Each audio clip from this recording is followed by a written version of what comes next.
Friends, welcome to the SBM Academy. Now, अब हम पढ़ने वाले हैं फंडामेंटल राइट्स। फंडामेंटल राइट्स का मीन्स होता है मौलिक अधिकार।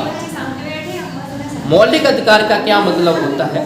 ये वो मौलिक अधिकार हैं जो हमसे कोई सामान्य स्थिति में नहीं छीन सकता है। ये अधिकार ये हमें संविधान में दिए गए हैं जो हमसे कोई नहीं छीन सकता है, इवन सरकार भी नहीं छीन सकती है, वो भी सामान्य स्थिति में। इमरजेंसी टाइम पे तो छीन सकती है, बट कुछ दो तीन ऐसे हैं जो नहीं छीन सकती है, बाकी के छीन सकती है। अगर हमें से अभी सामान्य स्थिति चल रही है, ऐसे में कोई भी नहीं छीन सकती है। ठीक है, ये होते हैं कि फंडामेंटल राइट्स। फंडामेंटल राइट्स के लिए पहले क्या होता, जब हमारे पास संविधान नहीं बना था तो पहले लोगों में बहुत ज़्यादा डिस्क्रिमिनेशन था, डाइवर्सिटी थी। इससे पहले लोग बाग बहुत ज़्यादा एक दूसरे के साथ छुआछूत करते थे, लेकिन अब नहीं है। आज़ादी से पहले महात्मा गांधी जी ने एंड डॉक्टर भीमराव अंबेडकर जी ने इसके लिए बहुत ज़्यादा संघर्ष किया कि कैसे भी आकर के समाज में इक्वलिटी आ जाए, कोई किसी को छोटा ना समझे। तो पहले के दलितों के साथ बहुत गलत व्यवहार होते थे। इवन डॉक्टर भीमराव अंबेडकर को एक बार स्कूल में नहीं पढ़ने दिया जाता था, पढ़ने जाने ही नहीं दिया। फिर क्या, धीमे धीमे और वो पढ़ते गए। फिर इंग्लैंड से जाकर के उन्होंने पूरी पढ़ाई कंप्लीट की अपनी, लॉयर बने जा करके। फिर उन्होंने कुछ धरने प्रदर्शन किए, सभाएं की, जिससे कि लोगों में सुधार आए समाज में, और साथ में महात्मा गांधी जी ने बहुत साथ दिया उनका। फिर क्या हुआ, जब हम लोग आज़ाद हो गए, जब हमारा कॉन्स्टिट्यूशन बनने चला, तो फिर महात्मा गांधी जी ने और डॉक्टर भीमराव अंबेडकर जी ने काफी संग बैठक हुई, और उस बैठक के अध्यक्ष डॉक्टर भीमराव अंबेडकर जी को बनाया गया। तो उसके संविधान में पार्ट 3 में, संविधान का जो भाग 3 है, उसमें लिखा गया है ये फंडामेंटल राइट्स, जिसमें 6 फंडामेंटल राइट्स दिए गए हमें। जिसका सबसे पहला फंडामेंटल राइट्स है राइट टू इक्वलिटी। इससे पहले क्या था, लोगों को, जो दलित वर्ग के लोग थे, उनको मंदिरों में नहीं जाने दिया जाता था कि तुम दलित लोग हो तो मंदिर में नहीं आ सकते हो, गंदा हो जाएगा मेरा मंदिर। अगर वो बेचारे धोखे से चले भी गए ना, तो वो मंदिर को धुलवाया जाता था और बड़ा गंगा जल छिड़का जाता था। अरे भाई, इसमें तो दलित वर्ग का लोग आ गया, इसको भाई गंदा हो गया, ये उन्हें बाहर निकाल दिया जाता था। सोचो भाई, उन्हें कितना बुरा लगता होगा जब उनके साथ ऐसा व्यवहार होता होगा। तो इसी भेदभाव को लेकर के डॉक्टर भीमराव अंबेडकर जी ने एंड महात्मा गांधी जी ने दूर करना चाहा, और हमारे संविधान के पार्ट 3 में इसको एक लीगली कर दिया, जो राइट टू इक्वलिटी। सबसे पहला फंडामेंटल राइट्स है। राइट टू इक्वलिटी का मतलब है जितने भी सोसाइटी में लोग हैं, सभी लोग एक समान हैं, चाहे वो बड़े वर्ग का हो, चाहे वो छोटे वर्ग का हो, सबके लिए कानून एक जैसा है। ऐसा नहीं है कि अगर वो बड़े वर्ग का है, अगर वो कोई अपराध कर देता है तो उसके लिए सजा कम होगी, और जो छोटे वर्ग का है उसके लिए सजा ज्यादा होगी। अब सभी के लिए कानून बिल्कुल सेम हो गया है। ये हमारे पार्ट 3 में राइट टू इक्वलिटी में लिखा गया है। सबसे पहले पढ़ते, everybody has equal right and opportunity, untouchability has abolished and practice is a punishable offence. मैंने बताया सभी के लिए कैसे राइट्स हैं, इक्वल राइट्स। राइट्स क्या होता है, ये हमारा अधिकार होता है, राइट टू इक्वलिटी, ये जो कि हमसे कोई नहीं छीन सकता है। यानी कि अगर इसका कोई छीनने की कोशिश भी करता है तो उसके खिलाफ कानूनी कार्रवाई होगी। अगर कोई भी दलित वर्ग के लोगों को अगर उसके गलत नाम से बुलाता है, अगर उसके जाति के नाम से पुकारता है, तो उसके खिलाफ कार्रवाई होगी, ऐसा कानून में लिखा गया है। सेकंड है, every Indian is free to live और travel anywhere within the country. Every Indian citizen, हमारे जितने भी भारत के नागरिक हैं, जितने भी भारत के लोग हैं, वो कहीं भी घूम सकता है पूरी इंडिया में, कोई भी रोक टोक नहीं है। बट एक शर्त है कि किसी को भी किसी परेशानी ना हो। तुम कोई ऐसा काम नहीं करोगे जिससे किसी और लोगों को परेशानी हो।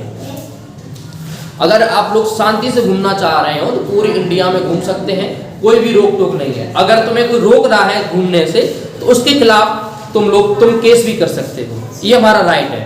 इवन पुलिस भी है, कोई भी अगर रोक रहा है, अगर किसी को दूसरे को बिना हानि पहुंचाए हम घूम रहे हैं फिर भी रोक रहे हैं, तो आप उसके खिलाफ केस कर सकते हैं, ये हमारा राइट है। क्या है, right. Third, everyone has the freedom to choose of her occupation or profession. Anyone can apply for the government job. अब हमें ये भी आजादी है, हम किसी भी क्षेत्र में जा सकते हैं, कुछ भी कर सकते हैं, हमें कोई नहीं रोकेगा। यानी कि अगर हम इंजीनियर बनना चाहे तो इंजीनियर बन जाएंगे, डॉक्टर बनना चाहे तो डॉक्टर भी बन जाएंगे, अगर हम पंडिताई करना चाहे तो पंडिताई भी कर लेंगे, हमारे खिलाफ अब कोई केस नहीं होगा। पहले क्या होता था कि मंत्र वगैरह और जो चीजें पढ़ना जानते थे केवल पंडित लोग ही करते थे। अब क्या आज के समाज में क्या मैंने बहुत ज्यादा लोग देखे हैं, ओबीसी वर्ग लोग के, धरती वर्ग के लोग की पंडिताई करते हैं। बट पहले ऐसा नहीं होता था, जब हमारा संविधान नहीं बना था। अगर उससे पहले अगर कोई कर भी देता था ना तो उसको बड़ा दंड मिलता था, अरे तुमने भाई ऐसा किया, तुमने नीची जात के लोगों, तुमने ऐसा क्यों कर दिया। लेकिन अब ऐसा कुछ नहीं है, अब हमारे संविधान में लिखा है अगर कोई भी बंदा किसी भी क्षेत्र में जाना चाहता है तो बिल्कुल जा सकता है, उस पर कोई भी रोक टोक नहीं है। अगर कोई रोकने की कोशिश भी करेगा ना तो उसके खिलाफ केस हो जाएगा, आप बिल्कुल केस कर सकते हैं उसके ऊपर। और हम किसी भी गवर्नमेंट जॉब में फॉर्म अप्लाई कर सकते हैं। ऐसा नहीं होगा किसी भी गवर्नमेंट जॉब में कि किसी स्पेशली वर्ग के लिए जॉब निकले, सभी वर्ग के लिए निकलती है जॉब, चाहे जनरल हो, चाहे ओबीसी, चाहे एससी हो, चाहे एसटी हो, सभी वर्गों के लिए जॉब आती है और हम किसी भी जॉब में अप्लाई कर सकते हैं, ये हमारा राइट है। हम कोई भी धर्म अपना सकते हैं, कोई भी भाषा बोल सकते हैं।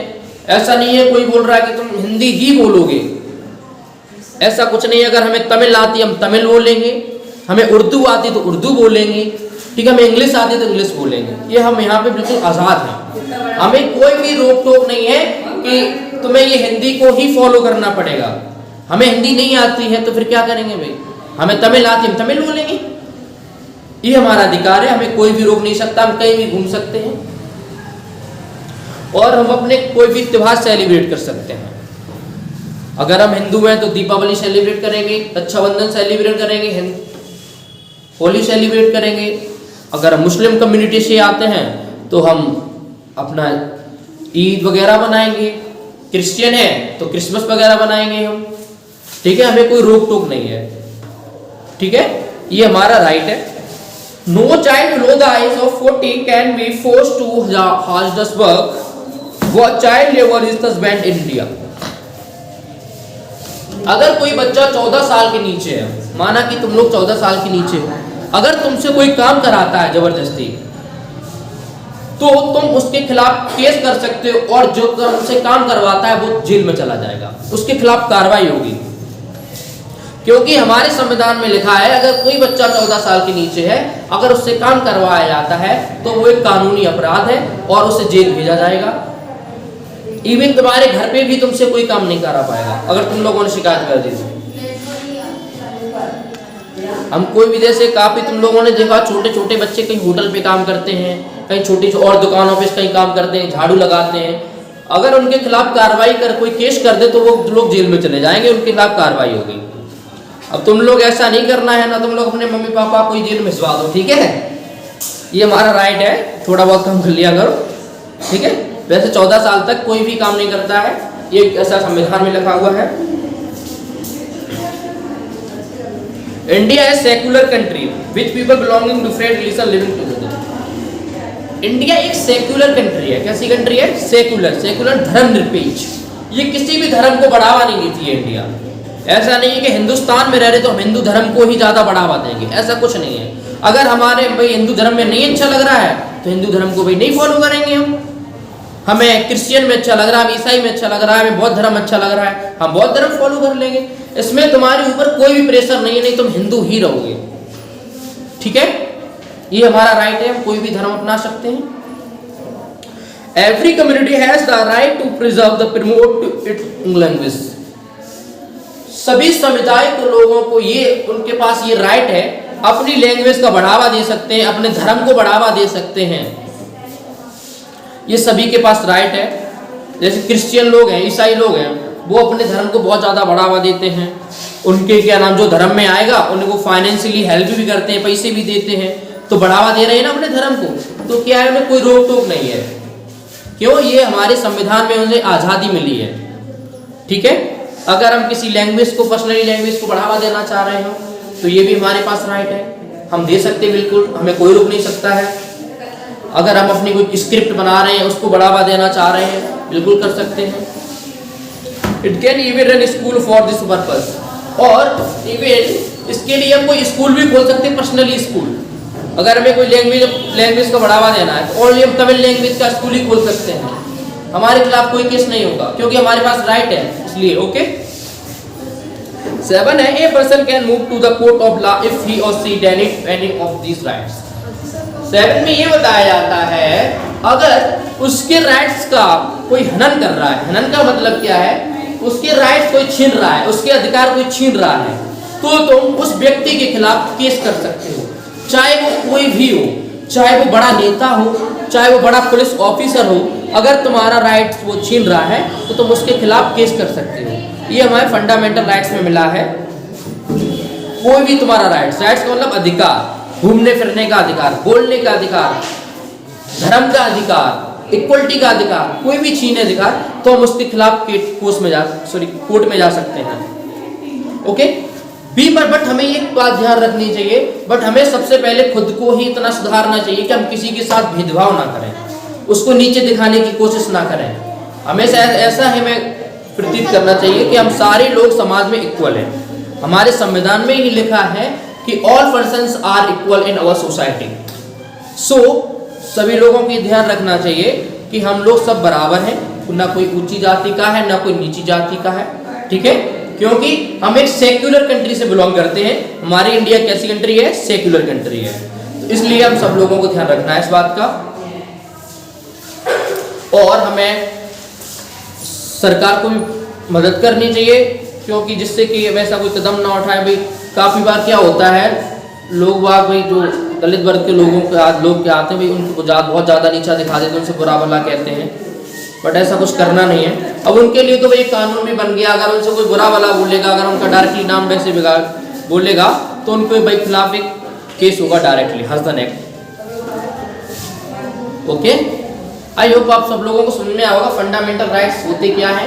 अभी मैंने राइट टू इक्वलिटी पढ़ा है, क्या क्या हमें मतलब कि हमें क्या क्या अधिकार अभी है, अभी और डिटेल में पढ़ेंगे नेक्स्ट वीडियो में। Thank you.